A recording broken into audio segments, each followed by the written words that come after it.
Hello friends, welcome to Sunday class. मैं आपके सामने फिर हाजिर हूँ एक नई कहानी लेकर।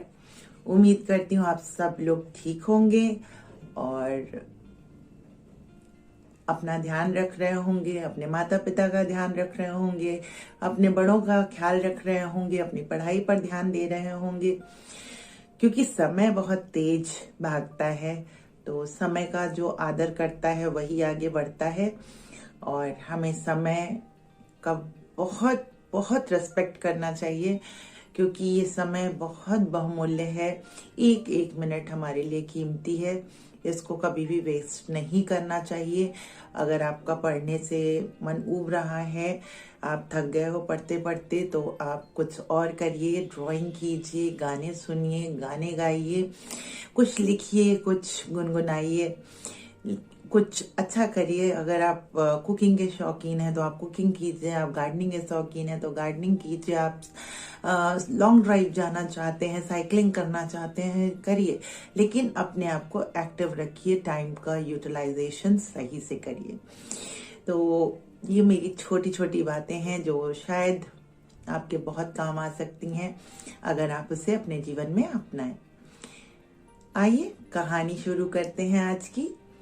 आज की कहानी जो है वो अभी मॉरल वैल्यूज पे है, मॉरल टीचिंग पे है, जो कि हमें बहुत अच्छी सीख देती है कि कभी भी हमें अपनी अच्छाइयाँ नहीं छोड़नी चाहिए दूसरों की चीज़ों को देखकर।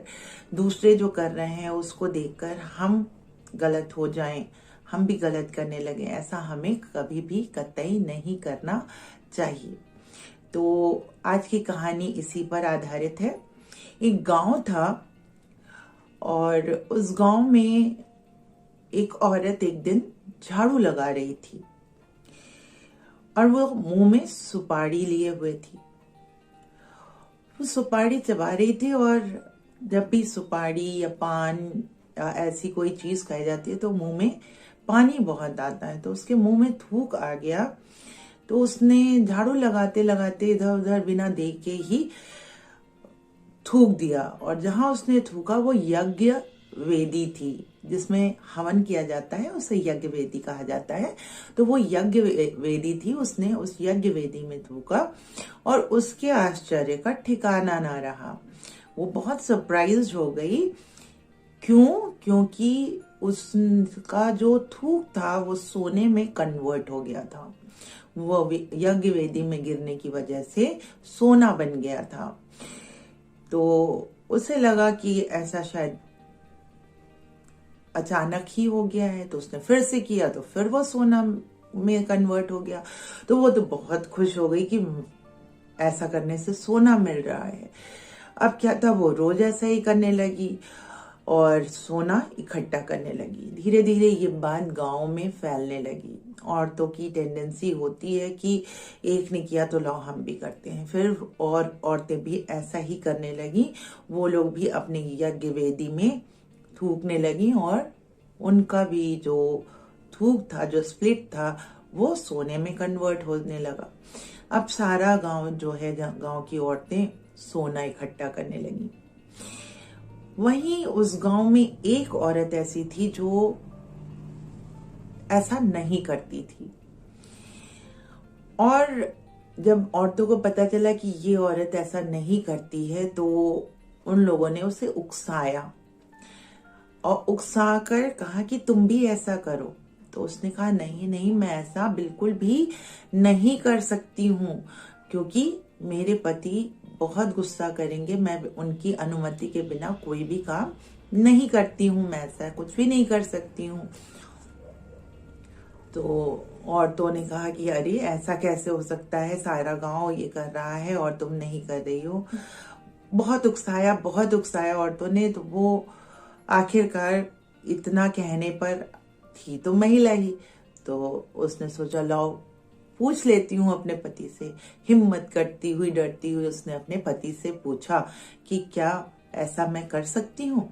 पति ने गरजते हुए कहा कि ये क्या गलत आचरण करने जा रही हो, कैसा गलत बिहेवियर तुम करने जा रही हो। कोई अपनी यज्ञ वेदी में थूकता है, ये महापाप है, घनघोर पाप है। वो औरत सहम गई, डर गई और पति के कहे रास्ते पे ही चलने लगी। उसने ऐसा गलत काम नहीं किया। लेकिन औरतें कहाँ छोड़ने वाली, रोज उसे ताना देती थीं, अपने हार दिखाकर, अपने झुमके दिखाकर, अपनी बालियां दिखाकर उसे रोज कोसा करती थीं। और वह चिंतित रहने लगी, वो उदास रहने लगी, वो बीमार रहने लगी। वो अपने आप में विचार करने लगी कि ओह, मेरा बड़ा दुर्भाग्य है, मैं तो बहुत ही अनफॉर्चुनेट हूँ कि मेरे तो ऐसे पति हैं जिन्होंने मुझे मना कर दिया है। गलत है कि सही है मैं नहीं जानती, लेकिन सब अमीर बन रहे हैं और मैं नहीं बन पा रही हूँ। वो ऐसा सोच सोच कर बीमार पड़ने लगी। पति ने जब देखा तो पति समझ गया कि मेरी पत्नी की बीमारी क्या है। एक दिन उसने प्रातः ही बैलगाड़ी ली और उसमें सारा सामान जमाया, सारा सामान इकट्ठा किया और भोर होने से, सूर्य उदय होने से पहले ही वो चाहता था कि गांव छोड़कर वह बहुत दूर निकल जाए। तो जैसे ही सब चीज लादकर बैलगाड़ी को चलाते हुए वो गांव के सीमा के पार निकला, वैसे ही जैसे ही उसने सीमा पार की, वैसे ही गांव दहक दहक के जलने लगा, हाहाकार मचा के जलने लगा, खूब लपटों में गांव जलने लगा। और जब पत्नी ने देखा तो उसके आश्चर्य का ठिकाना नहीं रहा कि गांव धू-धू करके जल रहा है। और अब पत्नी के समझ में आ गया था कि उनका पति कितना नेक है, कितना अच्छा है और कितना अच्छा आचरण करने का उन्होंने उसको उपदेश दिया, उसे ज्ञान दिया। इस कहानी के पीछे सिर्फ एक मतलब है समझाने का कि जब तक वो दोनों दाम्पत्य जी जो कि गांव में रहते थे, अच्छा आचरण करते थे, अच्छे से रहते थे, सत्य पे चलते थे, धर्म का पालन करते थे, सिर्फ उन दो लोगों के अच्छा कर्म करने की वजह से वो गांव बचा हुआ था।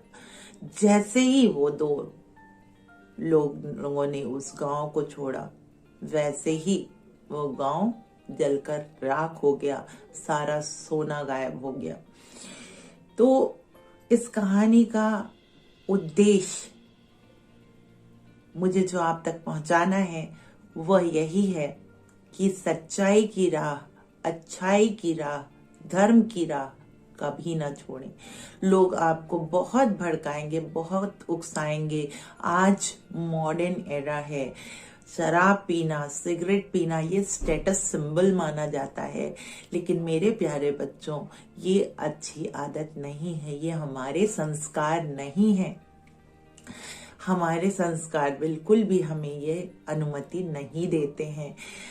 हाँ, स्टेटस सिंबल है, लोग करते हैं, तो ये देखकर आप भी करें। आप जाएंगे तो आपके दोस्त हो सकता है आपसे कहें कि ये कोई गलत चीज नहीं है, हम पैसे वाले हैं और हम अमीर आदमी हैं, ऐसा करना उचित है बड़े समाज में। लेकिन आप अपनी अंतरात्मा से पूछिएगा कि ये रास्ता चुनना चाहिए या नहीं, यह धर्म परायण है या नहीं, यह उचित है या नहीं। ये जरूरी नहीं है कि जो सब कर रहे हों वो हम भी करें। कोई तो चाहिए जो अपनी प्राचीन सभ्यता, प्राचीन आचरणों को आगे ले जा सके। अगर सभी इस गंदगी में लिप्त हो जाएंगे, मिंगल्ड अप हो जाएंगे, मिलजुल जाएंगे, गंदगी को अडॉप्ट कर लेंगे, तो कोई भी ऐसा नहीं बचेगा जो संस्कारों को, ट्रेडिशंस को, कल्चर्स को आगे ले जा सके और हमारा देश भी जलने लगेगा जैसे वो गांव जल गया। तो ये हमारी जिम्मेदारी है कि हम सही आचरण करें। यह हमारा परम कर्तव्य है कि हम अच्छा काम करें और अपने आप को संतुष्टि दें और देश को आगे बढ़ाएं। उम्मीद करती हूं कि आपको मेरी बात और ये कहानी समझ में आई होगी। अगर आपको ये कहानी अच्छी लगी हो तो लाइक शेयर सब्सक्राइब करना ना भूलें और कमेंट करना तो बिल्कुल भी ना भूलें। मैं फिर हाजिर होंगी एक नई कहानी लेकर, एक नई मॉरल वैल्यूज लेकर, एक नई एनर्जी लेकर, एक नई ऊर्जा लेकर। तब तक के लिए धन्यवाद।